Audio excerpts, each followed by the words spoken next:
అంటే ఈ ఉచితాలు హామీలు ఇచ్చి రావడం అసలు యాక్చువల్‌గా తప్పని మేమంటాం.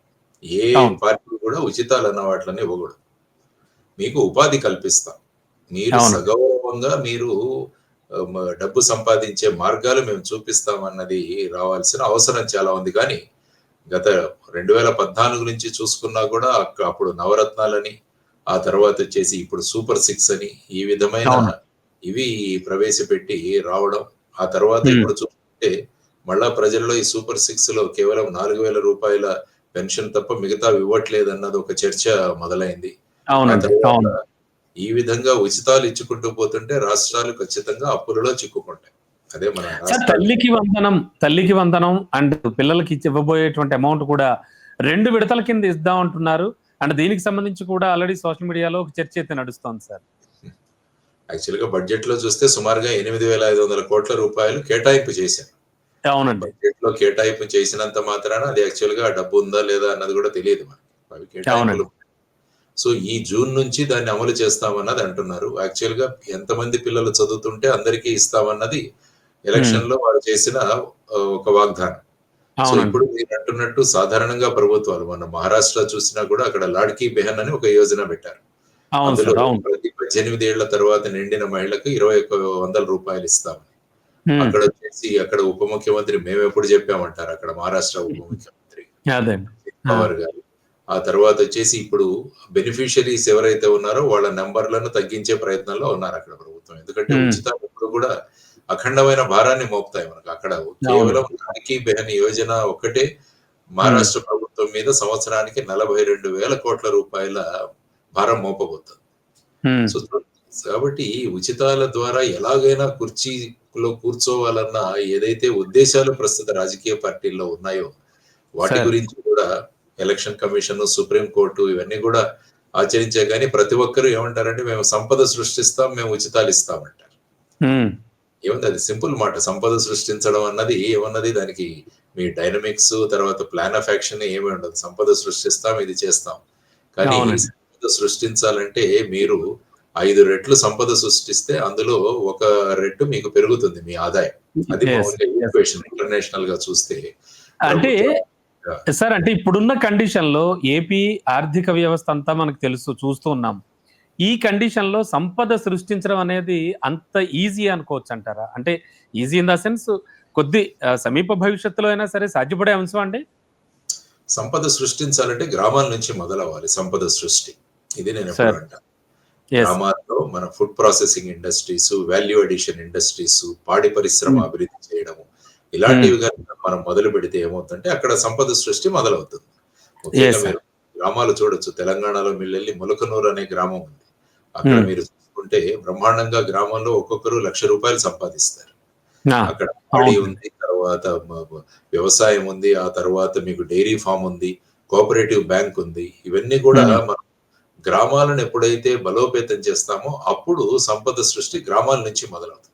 మనం అవునండి. ఎప్పుడు ఏంటంటే స్మార్ట్ సిటీస్, సిటీ అభివృద్ధి ఇవే అవునండి. మాట్లాడుతున్నాం గానీ, స్మార్ట్ విలేజెస్ ఎందుకు ఉండకూడదని అనుకోవాలి. ఆ అదే అండి. తర్వాత అదే. వచ్చేసి స్కిల్ మ్యాపింగ్ ఏదైతే ఉందో, మన పిల్లలు చాలా మంది చదువుకుంటున్నారు. అవునండి. చదువుకుంటున్న వాళ్ళందరికీ కూడా ఉద్యోగాలు మనం ప్రభుత్వం సృష్టించలేదు. ఆ తర్వాత సృష్టించాలంటే వీళ్ళని ఎంటర్‌ప్రెన్యూర్స్‌గా మనం మార్చగలగాలి. వాళ్ళకు మార్చాలి. తగిన వ హ్మ్. సహాయం చేస్తూ, వాళ్ళని మార్గదర్శనం చేస్తూ, ఆ హ్మ్. విధంగా మనం ముందుకు వెళ్ళాలి. సెల్ఫ్ హెల్ప్ గ్రూప్స్ ఏవైతే ఉన్నాయో డ్వాక్రా గ్రూపులకి, వాళ్ళకు హ్మ్. సరియైన ఆర్థిక మద్దతు ఇస్తూ, ప్రతి గ్రామానికి కూడా ఇప్పుడు మీరు కేరళ చూసుకుంటే ప్రతి గ్రామానికి సంవత్సరానికి 4-5 కోట్ల రూపాయలు రాష్ట్ర ప్రభుత్వం ట్రాన్స్‌ఫర్ చేస్తుంది. యెస్ అంటే సార్. 29 సబ్జెక్టులు ఏవైతే ఉన్నాయో, మన హ్మ్. 73 అమెండ్మెంట్‌లో ఆ 29 సబ్జెక్టులు గ్రామ పంచాయతీ అమలు చేస్తుంది. గ్రామ సార్. సర్పంచ్ అంటే గ్రామంలో సీఎం అతను. హ్మ్. మరి సీఎం గూడా ఫండ్స్ లేకుంటే ఏమీ పని చేయలేడు. అదేవిధంగా సర్పంచ్ కూడా అంతే ఫండ్స్ కదా! లేకుండా ఏమీ చేయలేడు. అంతే కాబట్టి కదా ఆ సార్. విధంగా మనం ఆలోచిస్తూ ముందుకు వెళ్ళాలి. తర్వాత మనకు హ్మ్. 974 కిలోమీటర్ల తీర ప్రాంతం. అవునండి. అవును. కోస్టల్. సో, ఈ కోస్టల్‌లో ఎంత టూరిజం డెవలప్ చేయొచ్చో ఆలోచించండి మీరొకసారి ఆలోచిస్తే. అవును సార్. ఒక అవునండి. చిన్న ఒక 25 కిలోమీటర్ల పరిధిలో ఉన్న గోవా టూరిజం మీద ఎంత సంపాదిస్తోందండి? అవును. అదే ప్రధాన ఆదాయ వనరు కదా సార్ గోవాకి. ఆ! ఆహా! సో, ఇంత యెస్ సార్. 974 కిలోమీటర్ల తీర ప్రాంతం ఉన్నది. తర్వాతొచ్చేసి బీచ్ సాండ్ నుంచి కూడా అనేక మినరల్స్ ఎక్స్ట్రాక్ట్ చేయవచ్చు.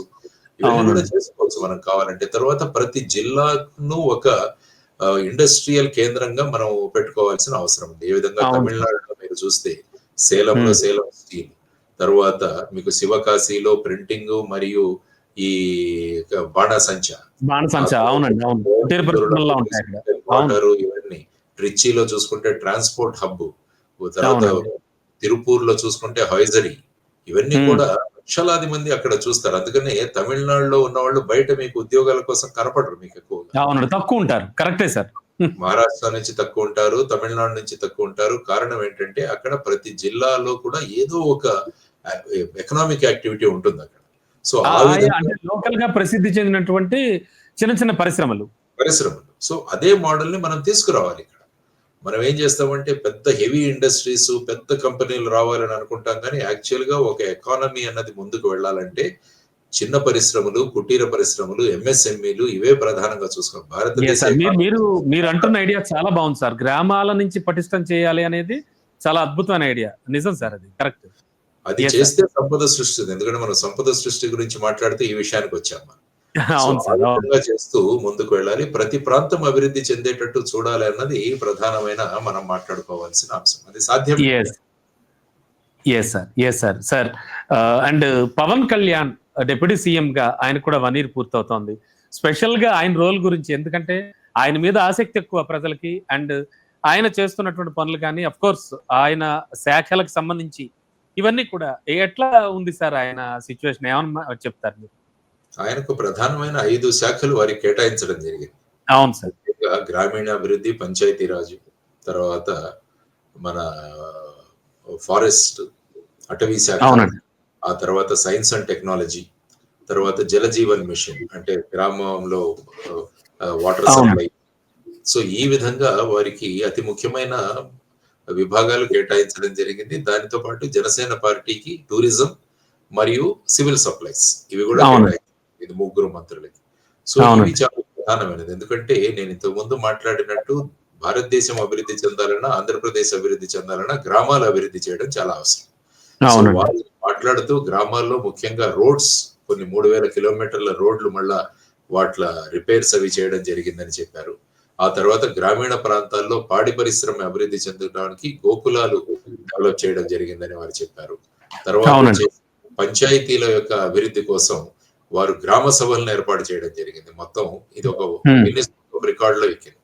ఒకే రోజు సుమారుగా 16,000 గ్రామ సభలు కండక్ట్ చేయడం.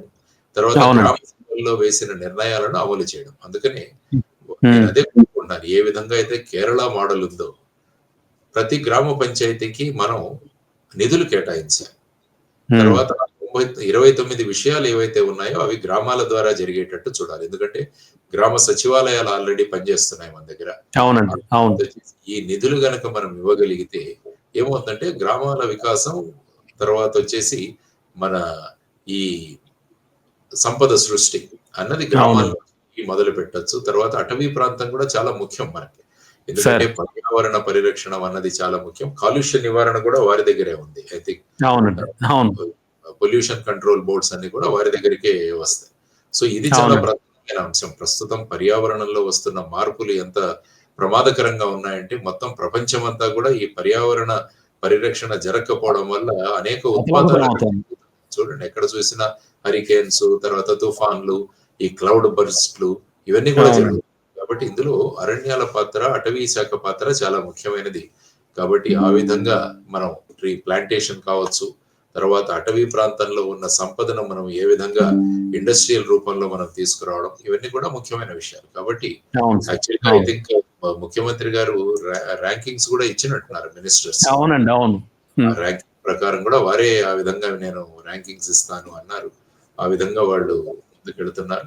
సో, అతి ముఖ్యమైన శాఖలు వారి దగ్గర ఉన్నాయి కాబట్టి వారిని ఆయన తిరుగుతున్నారు, ప్రజలతో కలుస్తున్నారు, అనేక విషయాలను తెలుసుకుంటున్నారు. ముఖ్యంగా మన్యం ప్రాంతాలు, గిరిజన ప్రాంతాల్లో గూడా వారు అవునండి. పర్యటించి అక్కడ ఉన్న సమస్యలను గూడా తెలుసుకొని, అక్కడ ఒక సంవత్సరం లోపు ఈ డోలీలు ఏవైతే ఉన్నాయో ఆ విధంగా డోలీలలో అక్కడ ఉన్న వీళ్ళనెవరైనా రోగులు గాని, పేషెంట్స్ గాని గర్భిణులు అవునండి. ఈ గర్భిణులు కూడా డోలీలో చాలా ఇబ్బంది తీసుకొని పడుతున్నారు. అవును. గర్భిణీ స్త్రీలు ఎదుర్కొంటున్న సమస్యలు వీటన్నిటిని కూడా ఒక సంవత్సరంలో పరిష్కారం దొరుకుతుందని వారు చెప్పారు. Yes. Positive things they are happening. అవును సార్. అవును సార్.